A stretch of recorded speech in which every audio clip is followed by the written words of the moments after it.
the Talkie of Sevilla and welcome back here to the channel, guys. In today's game, it is finished Barcelona 4, Sevilla 0. And you know what? Barcelona ended the game with 9 men. 9 players on the field. We had 2 late red cards. One of them who was making their first team debut, because in the end of this game, it turned into, you all knew that it was coming, the Mattia Lahoz show. He loves to be the centre of attention. He wanted to get his name there up in lights at the end of this game. 2 red cards. Both of them for me were very harsh, but everything that happened before that, it was a mental game. There was so much going on. Barca have won this 4-0, but for me, again, it wasn't convincing. There's some brilliant goals to discuss. There's things that we still have to improve. And in today's video, in this review, I'm going to try and talk about it all. But the really important thing that I have to do first and foremost, guys, is talk about some players who are trying to work their way and earn their way in this Barcelona team. Because I want to talk here about, you know what, look at the form of Luis Suárez, the goal that he scored once again today. It was a fantastic goal. Somebody like Araujo Vidal earning his spot in the team, working his way back in. And even there's somebody like Ivan Rakitic who had a few late minutes, he had a few nice touches, coming on there and trying to prove himself. Now, a lot of people will come out and they'll say to Barcelona fans, why do you hate Suárez? Why do you hate Rakitic? Why do you hate Vidal? Why are you so intent on them being subs when clearly they're good players who can be of clear service to this team? And what I would say to that is this: we don't hate anybody. As Barcelona fans, we don't hate these guys. We don't even dislike these guys. We want them to do well at Barcelona. But what we want is for them to be pushed, for them to be forced to really maximise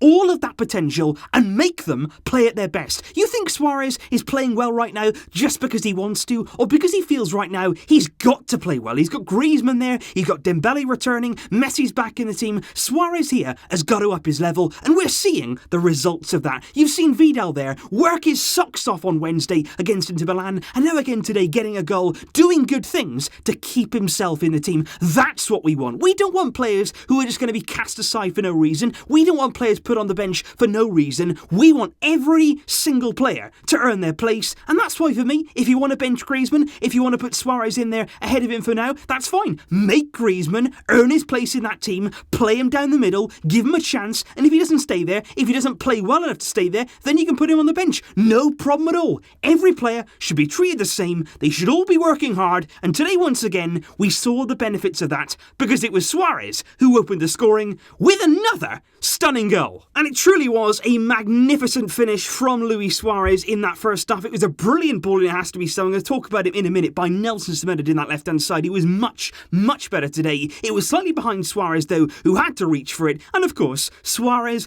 being Suárez in these kind of moments, produced a magical overhead kick there. And that was the first goal to Barcelona on 27 minutes. Then followed the second goal, and it was that man Arturo Vidal, again proving that different type of approach in midfield could be of value to Barcelona. He made it 2-0 there thanks to a beautiful pass by Arthur Melo, cutting the lines, timed his run perfectly. Vidal gets on the end of it, slides in, good finish there, makes it 2-0 just 5 minutes later. It was a quick moment there from Barcelona, 2 goals in very short space of time, ready to stick the dagger into Sevilla. And then just a few minutes later, a really good spell in the game. That 10-minute period, Barcelona were very dominant, and that was one of the only stages in the game that we were dominant. It was time for Ousmane Dembélé to get himself a goal. Again, Arthur was involved there in the build-up. Is Dembélé there with a powerful, pacey run. He's running at pace. You don't know where to go. You don't know whether to go right. You don't know whether to go left. You know that he can go on both sides. Dembélé there with a beautiful drop of the shoulder. He leaves his man for dead. And the best part of this, the composure. The composure there to settle yourself down, set yourself, and finish off beautifully. Something there that unfortunately, as the game went on, he could have added to his tally, but he didn't quite have the head. He didn't quite have the cool head, as we saw at the end when he got himself sent off. And of course, in the second half, there was time for one final goal from Barcelona. 3 there in a short space of time in the first half, but it was Messi right throughout the game who was trying to make things happen. A few times they didn't come off for him, but he was really determined tonight to get himself on the score sheet. He'd had a few free kicks sort of line up his sights, have a little look at where the goalkeeper was going to be, where the wall was going to be. He'd had a few sighters, and in the second half, you just know the free kick master, he's going to get a goal, and it just felt that way. tonight, when Messi steps up in that kind of range, you're thinking goal, goal, goal. Messi delivered.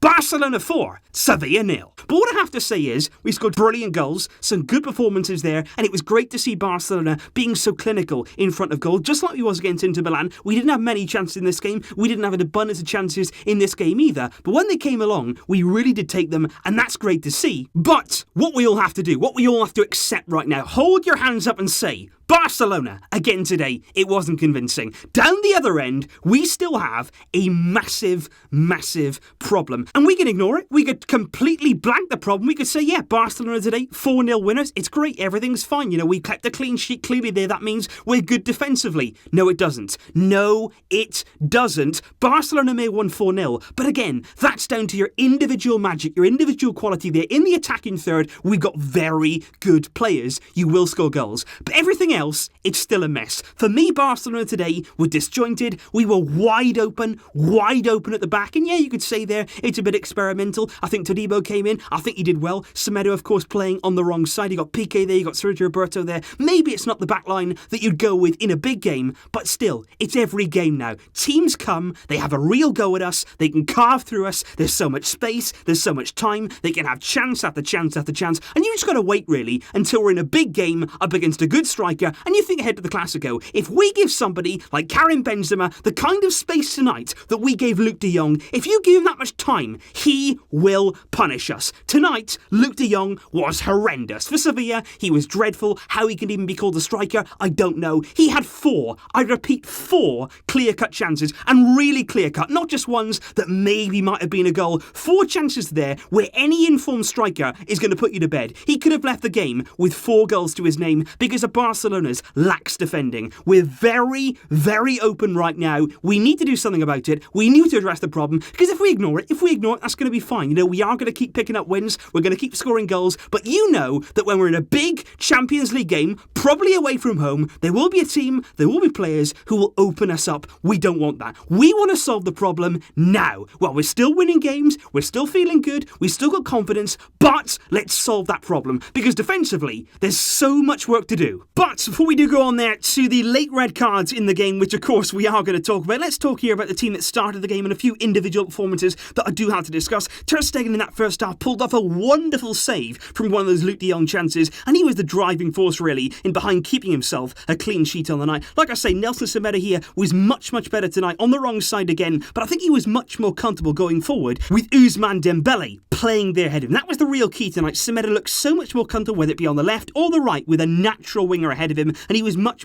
better tonight playing with Ousmane Dembélé. Piqué and Todibo at the back. Like I say, Todibo here actually played on the right hand side. Piqué here came over to the left, and Todibo, I felt, until he went off injured, was very good, very composed. He was happy to receive the ball. He was happy to play the ball. He was no nonsense at times. He got the job done, and he was one of those actually in the defence tonight who did pretty well. Sergio Roberto here at right back, and then in midfield it was slightly different. De Jong was a bit deeper. Arthur Melo here and Arturo Vidal, and I've got to say, I do like the different blend there you've got in midfield. With De Jong here, who's capable, as we know, of bringing the ball out, receiving it under pressure and escaping that pressure. The same there goes with Arthur, but it's the different kind of feel that Arturo Vidal brings to that midfield. With De Jong, with Arthur, you've got brilliant ball players here, but Vidal does give that extra spice, does give you that extra steel in midfield to get forward at times and link up with Suárez, link up with Messi. Even if he's just making runs, maybe we don't pick him out, but he's still dragging defenders one way in that. He's still a distraction there to open up that space for the front three, and I thought again he did really well tonight, and we should use him right throughout the season. Messi, of course, was Messi. Then there's Ousmane Dembélé, Luis Suárez playing up top, and the thing that I would say actually tonight about Ousmane Dembélé, on his performance, he's got a really good goal, fantastic goal like I say, but you wanted him then to kick on, and I think that's the big thing right now.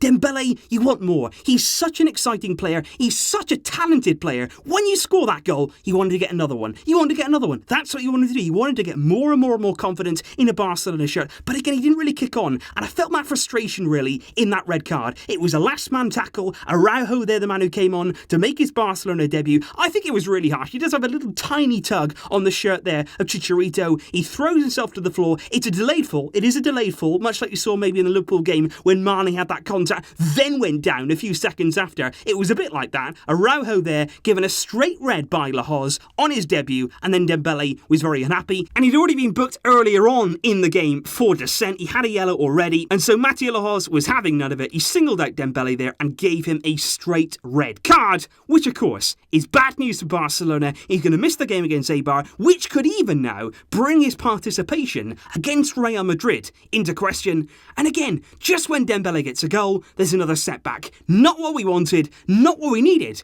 right at the end of the game. And believe me guys, overall tonight there is so much to discuss, so difficult actually to summarise it all into one single match review. Maybe we'll be talking about this game in more detail, of course. Now it is the international break. There will be more videos coming up though. There will be more discussion on this game and what we can do to improve defensively. That's the big thing here. What can we do? How can we solve that? Let me know your thoughts in the comments down below on the defensive issues, but also those fantastic goals. Thanks as always for watching, guys. I really appreciate your support. But until next time, as always, Visca El Barça.